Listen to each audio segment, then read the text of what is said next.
Hi, I'm Richard Kingsmill. If you look back over the history of popular music, there are a few key acts along the way that really revolutionised the times. In the 50s, it was Elvis Presley. In the 60s, the Beatles. The 70s, it was the punk of the Sex Pistols. And then in the 80s, people like Michael Jackson and Madonna were the ones that everyone looked at. In the 90s, it was a band called Nirvana. And they changed the world, not with the first album, but with their second.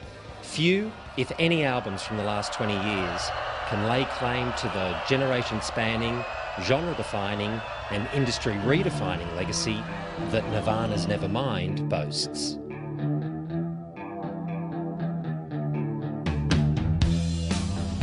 In May 1991, a group of misfits from Aberdeen, a small town not far from Seattle, started recording their second album. Kurt Cobain and Chris Novoselic had only achieved minimal success with their debut, called Bleach, in 1989.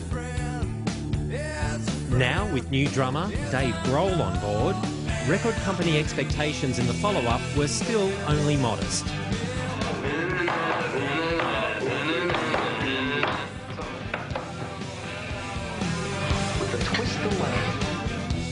The aim was to try and sell 250,000 copies across the next year.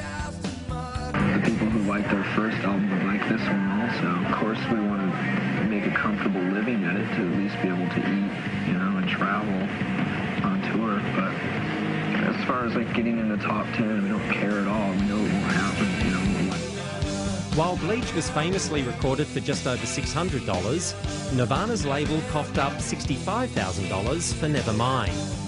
They also drafted in producer Butch Vig to help the band achieve their vision of a heavy sound with the same punk rock ethic of their debut. The final mixes were done by Andy Wallace, who had just finished work with Slayer. The album's lead single, Smells Like Teen Spirit, came out 2 weeks before Nevermind. It wasn't meant to be the big hit. Come As You Are was the one that the record company thought would have the best chance of crossing over. But buoyed by significant airplay of the now iconic music video, Teen Spirit struck a chord globally.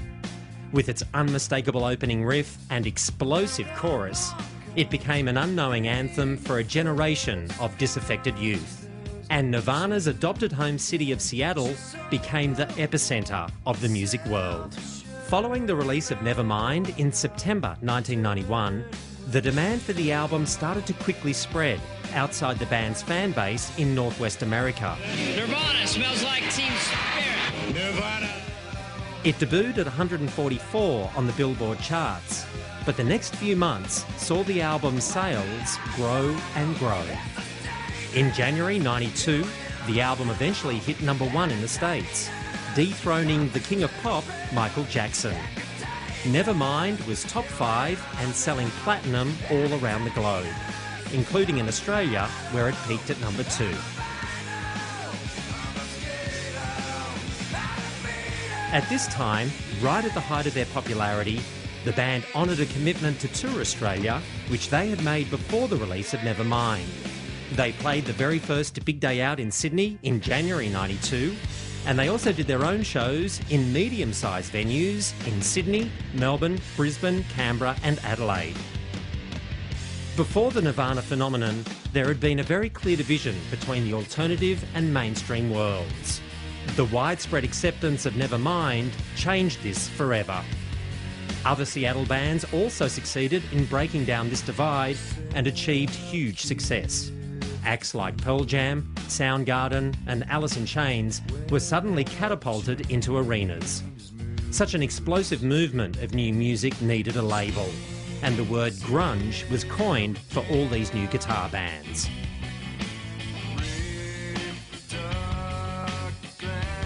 I mean, we get per diem, I guess. Rich, Richard, Dick is short for Richard. Yeah. So if you're rich, you're a dick. Because remember, lyrics are secondary. My Sharona, what the hell is my Sharona? But it changed my life. It did.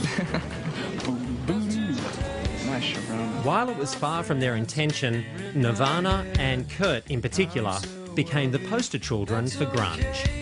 Cobain expressed frustration that his lyrics were widely misinterpreted, and he felt the burden of being anointed as the spokesperson for a generation. We were the chosen rejects. We chose not to be part of the popular crowd. I mean, I can remember a lot of times the more popular people, the jock type of people who were into sports and staying clean and brushing their teeth all the time and doing what their parents were, you know, asking them to do. They always asked me if I wanted to join their little clubs, and I decided not to. Uneasy with fame and troubled by the loss of anonymity, he and the band spiralled into uncertainty. The band's third album, In Utero, was released in '93, with the direct aim of divorcing itself from the perceived commercial sound of its predecessor. But with such a meteoric rise to popularity, Nirvana always seemed destined for a tragic ending rather than to merely just fade away. And early in April 1994, the world was confronted with the news of Kurt Cobain's death. The 250,000 sales the label hoped for has now reached 30 million and counting. And the strong influence Nirvana has had on Australian audiences has been well documented in Triple J's Hottest 100s. In 2009, the station's Hottest 100 Songs of All Time saw Smells Like Teen Spirit voted in clearly as the #1 song. Exactly 20 years after its release, we now celebrate the enormous impact we all felt with the release of Nirvana's Nevermind. I got to see Nirvana twice on that Australian tour, and at both shows, everyone in the room knew it was history in the making. We all knew that this band was incredibly special. You had a lead singer who could sing at one moment and then almost tear your head off with that enormous scream. The rhythm section just pounded in your chest for the entire performance.